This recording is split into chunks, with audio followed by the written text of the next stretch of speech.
Tokoy mo, ya, anak ni Connie, anak ni Maring Kuana. Pati, ay, hindi nga ni. Ay, di ako duwang kagi.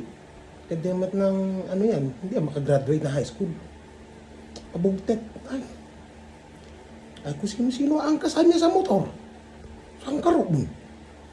Yung ni Mensa, makita ko pa yaw, di madaling araw.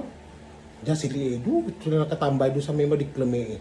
At kung sino yung kakaguman niya, mga lalaki. Hindi ako makatapos na high school. Kaging ko na. Mga bingaya na maaga. Inagi ko na. Doon sa magulang niya. Man. Pwede yan. Makita ko na ang ganyan ang niya, ang sistema niya. Oo man. Ay, hindi ako magbuli-buli. Maski masalig nila. Pagkating ako, ay tutuwanan na naman maurag yung anak niya.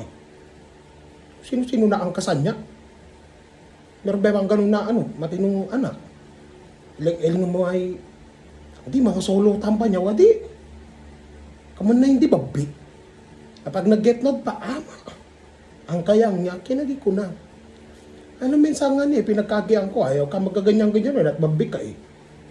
Ay talaga hindi ko na mabalod itong sukuha. Ito kayo mo naman ako, kumari, ama. Di lang ko ito kaginya, ma. Di lang po, kumari.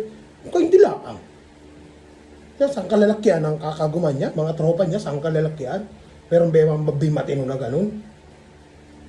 Ay, hindi obra sa akin. Kaya, sa aldew, ihablak ko yan sa magulang niya. Di na ako magtaka kumakit. Ay, dusa man. Magdusa yan, nanay niya. Yan. Ay, di lang niya kakagbiya yung tatay niya na magpakapagil na sa trabaho. Busong na anak.